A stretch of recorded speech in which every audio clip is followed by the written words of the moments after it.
असलामुअलैकुम। तुसी वेख रहे मेरा यूट्यूब चैनल शाहद चीमा। ਜਿਹੜੇ ਬੰਦੇ ਨਵੇਂ ਨੇ ਮੇਰਾ ਚੈਨਲ ਸਬਸਕ੍ਰਾਈਬ ਜ਼ਰੂਰ ਕਰ ਦਿਓ, ਮਿਹਰਬਾਨੀ ਤੁਹਾਡੀ। ਤੁਹਾਨੂੰ ਗੱਲ ਸੁਣਾਉਣ ਲੱਗਾ ਇੱਕ ਇੰਤਹਾਈ ਪਿਆਰੀ ਗੱਲ ਏ। ਸਰਦੀਆਂ ਦੇ ਦਿਹਾੜੇ ਸਨ ਤੇ ਧੁੱਪ ਲੱਗੀ ਸੀ ਬਹੁਤ ਜ਼ਿਆਦਾ, ਤੇ ਬਾਦਸ਼ਾਹ ਤੇ ਉਹਦੇ ਮਹੱਲੇ ਦੇ ਜਿੰਨੇ ਵੀ ਮੁਲਾਜ਼ਮ ਸਨ ਨਾ ਟੋਟਲ ਧੁੱਪ ਸੇਕਣ ਦੇ ਸਨ ਧੁੱਪੇ ਬਹਿ ਕੇ ਨਾ। ਤੇ ਇੱਕ ਫਕੀਰ ਬਾਹਰ ਆਇਆ, ਉਹਨੇ ਸਦਾ ਦੇ ਦਿੱਤੀ ਕਿ ਮੈਂ ਬਾਦਸ਼ਾਹ ਨੂੰ ਮਿਲਣਾ ਚਾਹੁੰਦਾ ਵਾਂ। ਉਹ ਜਿਹੜਾ ਬਾਦਸ਼ਾਹ ਦਾ ਮੁਲਾਜ਼ਮ ਸੀ ਉਹਨੇ ਬਾਦਸ਼ਾਹ ਨੂੰ ਪੁੱਛਿਆ ਵੀ ਬਾਦਸ਼ਾਹ ਸਾਹਿਬ ਤੁਹਾਨੂੰ ਨਾ ਇੱਕ ਬਾਹਰ ਫਕੀਰ ਮਿਲਣਾ ਚਾਹੁੰਦਾ। ਬਾਦਸ਼ਾਹ ਨੇ ਆਖਿਆ ਆਉਣ ਦਿਓ। ਜਦੋਂ ਆਇਆ ਨਾ ਤੇ ਉਹਦੇ ਕੋਲ ਦੋ ਹੀਰੇ ਸਨ। ਉਹਨੇ ਬਾਦਸ਼ਾਹ ਨੂੰ ਪੇਸ਼ ਕੀਤੇ। ਉਹਨੇ ਕਿਹਾ ਬਾਦਸ਼ਾਹ ਸਾਹਿਬ ਇੱਕ ਇਹਦੇ ਵਿੱਚ ਅਸਲ ਹੈ ਤੇ ਇੱਕ ਨਕਲ ਹੈ। ਅਗਰ ਤੁਸੀਂ ਪਛਾਣ ਲਵੋ ਇਹਦੇ ਵਿੱਚੋਂ ਤੇ ਹੀਰਾ ਤੁਹਾਡਾ, ਅਗਰ ਨਾ ਪਛਾਣੋ ਤੇ ਤੁਸੀਂ ਮੈਨੂੰ ਕੋਈ ਇਨਾਮ ਦੇਣਾ ਵੇ। ਅੱਗੇ ਵੀ ਮੈਂ ਇਸ ਤਰ੍ਹਾਂ ਕਈਆਂ ਬਾਦਸ਼ਾਹਾਂ ਕੋਲੋਂ ਇਨਾਮ ਲੈ ਚੁੱਕਿਆ ਵਾਂ। ਬਾਦਸ਼ਾਹ ਨੇ ਸੋਚਿਆ ਵੀ ਮੈਂ ਬਾਦਸ਼ਾਹਾਂ ਅਸੀਂ ਤੇ ਸ਼ੁਰੂ ਤੋਂ ਬਚਪਨ ਤੋਂ ਹੀਰੇ ਜ਼ੇਵਰਾਤ ਸੋਨਾ ਚਾਂਦੀ ਇਸ ਤਰ੍ਹਾਂ ਦੀਆਂ ਚੀਜ਼ਾਂ ਵਹਿੰਦੇ ਰਹੇ ਤੇ ਮੈਂ ਪਛਾਣ ਲੈਣਾ ਮੈਂ। ਉਹ ਬਾਦਸ਼ਾਹ ਕੋਲੋਂ ਨਾ ਪਛਾਣਿਆ ਗਿਆ। ਅਖੀਰੀ ਉਹਦੇ ਵਜ਼ੀਰਾਂ ਮਸ਼ੀਰਾਂ ਜਿਹੜੇ ਦੂਸਰੇ ਮੁਲਾਜ਼ਮ ਸਨ ਸਾਰਿਆਂ ਕੋਸ਼ਿਸ਼ ਕੀਤੀ, ਉਹ ਨਾ ਪਛਾਣਿਆ ਗਿਆ। ਹੁਣ ਬਾਦਸ਼ਾਹ ਨੂੰ ਇਨਾਮ ਦੇਣ ਦੀ ਫਿਕਰ ਨਹੀਂ ਸੀ। ਬਾਦਸ਼ਾਹ ਨੂੰ ਇਹ ਫਿਕਰ ਪੈ ਗਈ ਵੀ ਅਗਰ ਮੈਂ ਹਾਰਨਾ ਨਾ ਤੇ ਮੇਰੀ ਬਹੁਤ ਜ਼ਿਆਦਾ ਬੇਇੱਜ਼ਤੀ ਹੈ। ਵੀ ਬਾਦਸ਼ਾਹ ਨੂੰ ਹੀਰੇ ਦਾ ਨਹੀਂ ਪਤਾ ਚੱਲਿਆ ਵੀ ਹੀਰਾ ਕਿਹੜਾ ਵਿੱਚ।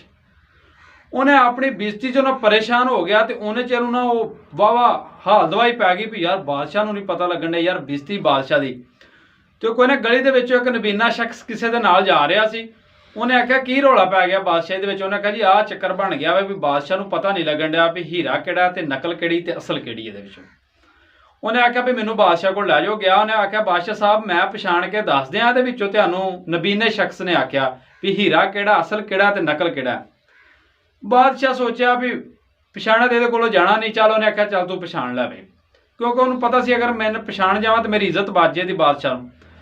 ਉਹ ਨਬੀਨੇ ਸ਼ਖਸ ਨੇ ਨਾ ਇੱਕ ਹੱਥ ਚੋਂ ਇੱਕ ਫੜਾ ਦਿੱਤਾ ਤੇ ਦੂਸਰਾ ਹੀ ਦੂਸਰਾ ਫੜਾ ਦਿੱਤਾ ਤੇ ਉਹਨੇ ਨਾ ਫੜਦਿਆਂ ਨੇ ਆਖਿਆ ਆਹ ਹੀਰਾ ਤੇ ਆਹ ਨਕਲ ਹੈ।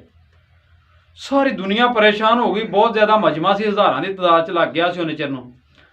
ਉਹ ਫਕੀਰ ਜਿਹੜਾ ਆਇਆ ਸੀ ਨਾ ਸਦਾ ਜਿਹਨੇ ਕੀਤੀ ਸੀ, ਉਹਨੇ ਆਖਿਆ ਬਾਦਸ਼ਾਹ ਸਾਹਿਬ ਤੁਹਾਡਾ ਬੰਦਾ ਸਹੀ ਕਹਿ ਰਿਹਾ, ਹੀਰਾ ਇਹ ਹੀਰਾ ਤੁਹਾਡਾ ਹੋ ਗਿਆ। ਉਹ ਜਦੋਂ ਬਾਦਸ਼ਾਹ ਨੇ ਉਹਨੂੰ ਪੁੱਛਿਆ ਨਬੀਨੇ ਨੂੰ ਵੀ ਤੈਨੂੰ ਕਿਵੇਂ ਪਤਾ ਚੱਲ ਗਿਆ ਆਉਂਦਿਆਂ ਵੀ ਇਹਦੇ 'ਚ ਹੀਰਾ ਕਿਹੜਾ ਤੇ ਸ਼ੀਸ਼ਾ ਕਿਹੜਾ ਸੀ। ਉਹਨੇ ਕਿਹਾ ਬਾਦਸ਼ਾਹ ਸਾਹਿਬ ਇਹ ਧੁੱਪ 'ਚ ਪਏ ਸਨ। ਹੀਰਾ ਜਿਹੜਾ ਵੀ ਉਹ ਗਰਮ ਨਹੀਂ ਹੁੰਦਾ, ਜਿੰਨੀ ਮਰਜ਼ੀ ਗਰਮੀ 'ਚ ਰੱਖ ਦਿਓ। ਸ਼ੀਸ਼ਾ ਸੀ ਉਹ ਥੋੜੀ ਜਿਹੀ ਧੁੱਪ ਪਈ ਉਹ ਗਰਮ ਹੋ ਗਿਆ ਤੇ ਮੈਨੂੰ ਆਉਂਦਿਆਂ ਪਤਾ ਲੱਗ ਗਿਆ ਜਿਹੜਾ ਗਰਮ ਸੀ ਉਹ ਸ਼ੀਸ਼ਾ ਸੀ, ਜਿਹੜਾ ਠੰਡਾ ਸੀ ਉਹ ਹੀਰਾ ਸੀ। ਮੈਂ ਇਸ ਤਰ੍ਹਾਂ ਗੱਲ ਸਮਝਾਉਣ ਦਾ ਤੈਨੂੰ ਮਕਸਦ ਇਹ ਵੀ ਸਾਨੂੰ ਇਹਦੇ ਵਿੱਚੋਂ ਇਹ ਹਾਸਲ ਹੁੰਦਾ ਵੇ ਚੰਗੀਆਂ ਚੀਜ਼ਾਂ ਜਿੰਨੀਆਂ ਵੀ ਹੁੰਦੀਆਂ ਨੇ, ਜਿਸ ਤਰ੍ਹਾਂ ਅੱਛੇ ਇਨਸਾਨ ਕੋਈ ਵੀ ਚੀਜ਼ ਅੱਛੀ ਹੈ, ਉਹ ਅਗਰ ਬੁਰਾ ਵਕਤ ਆ ਜਾਏ ਨਾ, ਧੁੱਪ ਤੋਂ ਇੱਕ ਮੁਰਾਦ ਹੈ ਬੁਰਾ ਵਕਤ।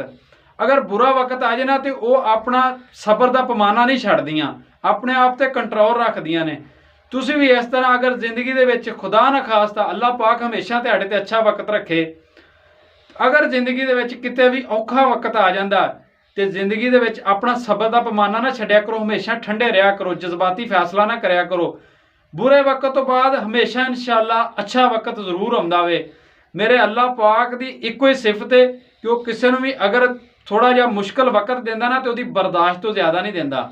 ਤੇ ਅਗਰ ਜਦੋਂ ਅੱਲਾਹ ਪਾਕ ਨਵਾਜ਼ਦਾ ਆਪਣੀ ਰਹਿਮਤਾਂ ਦੇ ਨਾਲ ਤੇ ਉਹਦੀ ਤਾਕਤ ਤੋਂ ਜ਼ਿਆਦਾ ਅੱਲਾਹ ਪਾਕ ਉਹਨੂੰ ਦਿੰਦਾ ਵੇ। ਅਗਰ ਮੇਰੀ ਗੱਲ ਚੰਗੀ ਲੱਗੇ ਤੇ ਸ਼ੇਅਰ ਜ਼ਰੂਰ ਕਰਿਓ।